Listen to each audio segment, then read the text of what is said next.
Halo semuanya, selamat datang. Hari ini kita akan membahas dua perjalanan spiritual yang sangat penting dalam Islam, yaitu haji dan umrah. Nah, keduanya ini kan sama-sama tujuannya ke Mekah ya, tapi ternyata cara pelaksanaan dan bahkan maknanya itu sangat berbeda. Oke, kita langsung bedah sama-sama yuk.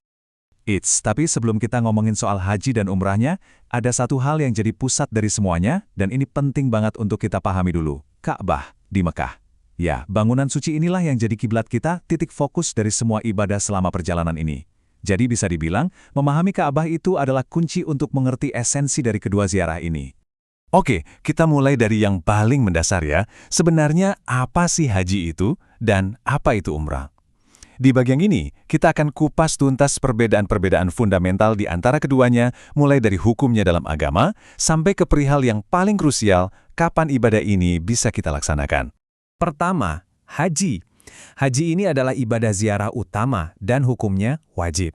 Nah, kata kunci yang harus kita pegang di sini adalah waktu tertentu.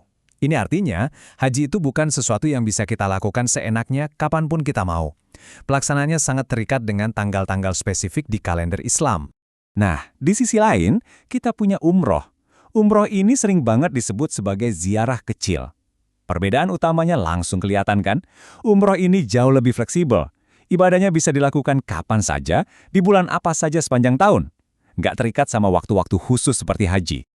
Sekarang, biar lebih jelas, kita lihat perbandingan langsungnya di sini. Dari segi hukum, haji itu statusnya wajib. Sebuah kewajiban yang harus ditunaikan sekali seumur hidup bagi setiap muslim yang mampu. Kalau umroh, hukumnya sunnah, yang artinya sangat-sangat dianjurkan. Terus soal waktu, nah ini yang paling kontras. Haji itu eksklusif banget, cuma bisa dilaksanakan di tanggal 8-13 Dzulhijjah. Sementara umroh, pintunya terbuka lebar sepanjang tahun untuk kita. Beda banget kan? Oke, sekarang kita udah lebih paham nih apa itu haji dan umroh. Yuk kita lanjut lebih dalam lagi. Siapa aja sih yang diwajibkan untuk menunaikan ibadah ini? Dan yang lebih penting, ritual-ritual inti apa atau yang kita kenal sebagai rukun yang wajib dijalankan supaya ibadahnya sah? Syarat ini berlaku untuk haji maupun umrah ya, jadi ada 4 syarat utama. Seseorang itu harus muslim, sudah balik atau dewasa, berakal sehat, dan yang terakhir mampu.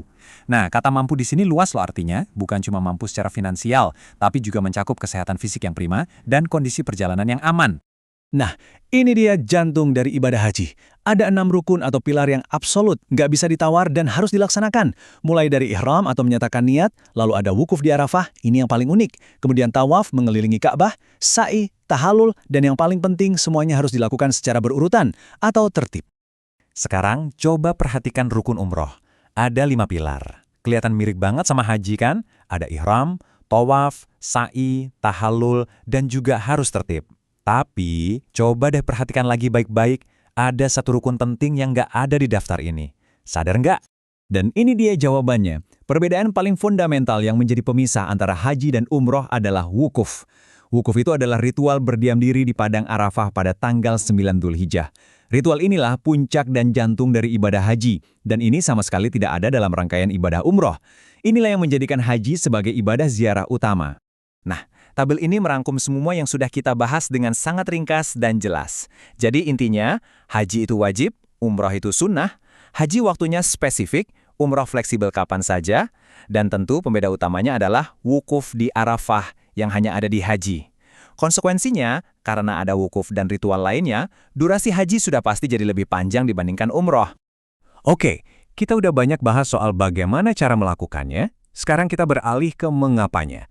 Apa sih sebetulnya keutamaan dan ganjaran spiritual yang luar biasa yang dijanjikan bagi mereka yang berhasil menuntaskan perjalanan suci ini? Baik haji maupun umrah, keduanya menawarkan keutamaan spiritual yang sangat mendalam. Keduanya diyakini bisa jadi sarana penghapus dosa, mendatangkan pahala yang berlimpah, dan yang paling utama menjadi cara untuk mendekatkan diri kita kepada Tuhan. Tapi, ada satu janji yang sangat istimewa khusus untuk haji yang diterima, atau haji mabrur. Ini dia janji tertingginya. Sebuah hadis menegaskan bahwa haji yang mabrur, yang dilakukan dengan niat yang tulus dan cara yang benar, tidak ada balasan lain yang setimpal untuknya kecuali surga. Ini benar-benar menunjukkan betapa agungnya kedudukan ibadah haji. Tentu saja, untuk bisa meraih predikat haji mabrur itu, bukan cuma ritual fisiknya yang penting. Kondisi batin kita sebagai jamaah juga sangat menentukan. Perlu kesabaran yang luar biasa, ketakwaan yang dijaga, dan kemampuan untuk selalu menjaga kedamaian, menjauhi perdebatan dan kata-kata yang tidak perlu. Oke, sebagai penutup, mari kita simpulkan sekali lagi apa saja perbedaan-perbedaan utama dan yang paling penting, apa tujuan akhir yang sama-sama ingin dicapai dari kedua ibadah ziarah yang mulia ini. Kalau kita harus merangkum semuanya dalam satu kalimat yang gampang diingat, mungkin inilah kalimat yang paling pas. Haji itu adalah sebuah kewajiban puncak yang terikat pada momen yang sangat spesifik, sementara umroh adalah sebuah bentuk pengabdian yang pintunya selalu terbuka kapanpun sepanjang tahun.